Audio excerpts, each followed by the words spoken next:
দুনিয়ার বুকে এমন কোনো মানুষ আমরা কিন্তু নাই যে বুকে হাত দিয়ে বলতে পারবো আমার হৃদয়ে আমার অন্তরে কোনো দুঃখ কষ্ট লুকায়িত নাই। প্রত্যেকটি মানুষের হৃদয়ে অন্তরে কোনো না কোনো দুঃখ ব্যথা বেদনা বাবা আমরা বয়ে বেড়াই। হয়তো এক একজনের ব্যথা এক একজনের বেদনা এক এক রকম হয়ে থাকে। কেউ কারো মনের কথা কারো কাছে বলে প্রকাশ করে একটু হলে হালকা হইতে পারে, আবার এমনও যন্ত্রণা আছে ওই যন্ত্রণার কথা জগতে কাউকে বলা যায় না। নীরবে চাপা দিয়ে ধরে রেখে অঝরে দুই চোখের পানি ফেলা ছাড়ার কোনো গতি তার থাকে না। এই যে বর্তমান জামানা, এই যে আমরা বাউল গান করি, এরকম অনেক প্রোগ্রাম দেখবেন অনেক অনেক জায়গা বড় বড় মাঠে কনসার্ট প্রোগ্রাম হয়। সেখানে অনেক বড় বড় মন্ত্রী এমপি এই পর্যায়ের লোকজন আসে। এত বড় গানের মঞ্চ, ওই মঞ্চের ভিতরে যুবক ছেলে পেলেরাই একটু বেশি থাকে, মুরব্বী স্তরের লোক একটু কম থাকে। আমাদের বাউল গানে যেমন মুরব্বী বেশি থাকে, ওই কনসার্ট প্রোগ্রামে দেখবেন যুবক ছেলে পেলেরা বেশি। বাউল আব্দুল করিমের জনপ্রিয় একটি গান শিল্পী গানে ধরেছে আমার বন্ধুরে কই পাবো সখী। এই গানের সুরে এই গানের তালে তালে যুবক ছেলে পেলেরা হর হামেশা নাচানাচি লাফালাফি আনন্দ করতেছে, হাসতেছে। ও বাবা, এত বড় একটা মঞ্চের কোণে এক কর্নারে একটা বৃদ্ধা বাবাজি এই একই গান শুই না কি জানি একটা মনে কইরা দুই চোখের জল দিয়ে তার বুকটা ভাসায় দিতেছে। যেই যুবক ছেলে পেলে গুলা হাসে, ওখান থেকে একটা ছেলের ওই মুরব্বির দিকে ওর চোখটা পড়েছে। অন্যান্য ছেলেদের বন্ধু বান্ধবদের ডেকে ডেকে বলে, ওই দেখ রে, এখানে গান শুনে আমরা হাসি, গান শুনে আনন্দ করতেছি, মজা করতেছি। ওই একই গান শুনে ওই মুরব্বী লোকটা কাঁদে কেন, ওনার কি হয়েছে? আর একজন বলে চলো নাকি যে আমরা জিজ্ঞাসা করি ওনার কি হয়েছে। ওই মুরব্বীটার কাছে গিয়ে বলে, বাবাজি এই গান শুনে আনন্দ করতে আসছি, গানের তালে তালে আমরা নাচতেছি হাসতেছি। ও বাবা, আপনার কি হয়েছে? একই গান শুনে আপনি কাঁদেন কেন? ওই মুরব্বীটার ভাও পাও করে কেঁদে দিচ্ছে, দুই চোখের পানি ছেড়ে দিয়ে বলে, বাবা রে,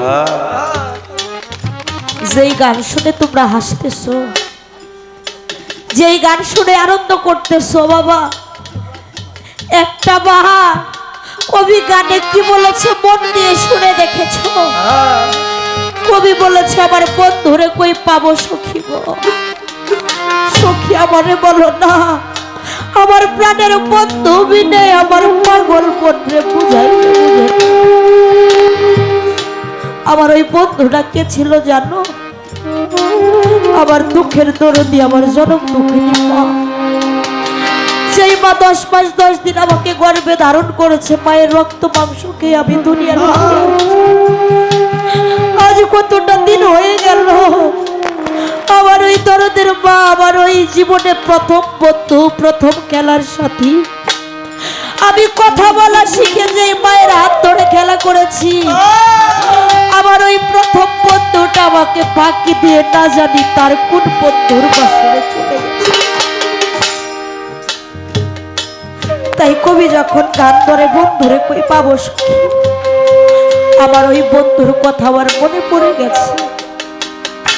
কত লোক দুনিয়ার জগতে দেখি, আমার দরদের মায়ের মতো একটা মুখ আমি শত খুঁজলে আর তালাশ করে পাই।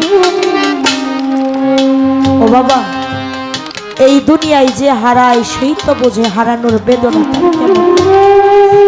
যে সন্তান জন্মদাতা বাবাকে হারাইয়া ভবের এতিম হইছে, কাঙাল হইছে, কত লোক দুনিয়ার ভেতরে দেখে দরদের বাবার মতো একটা মুখ যখন খুঁজে না পায়, ওই বাবা হারানোর ব্যথা অপর কাউকে বলে সে বুঝাতে পারে না রে বান্ধব। বাবা হারাইয়া মা হারাইয়া যার চরণ স্পর্শে গেলে এক নিমিষেই সকল জ্বালা দূরীভূত হয়ে গেত এহকাল পরকালের কান্না।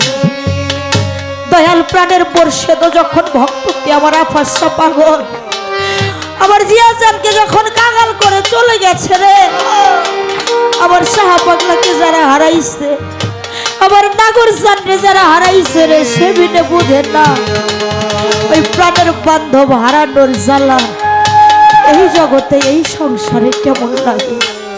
সেই জ্বালা জগতে কাউকে বলে বোঝানো যায় না। তাই তো কবি বলেছে, ওরে জ্বালা দিলি রে বুকের ভেতর জ্বালা পোড়া গাওবা নাইলি রে, ওরে জ্বালা দিলি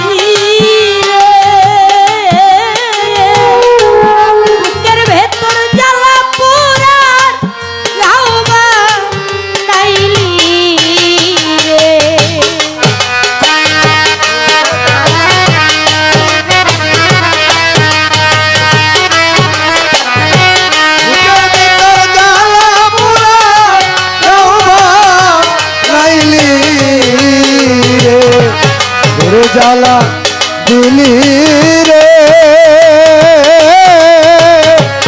বুকের ভিতর জ্বালা পুরা গাওবা নাইলি রে।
কেমন লাগছে?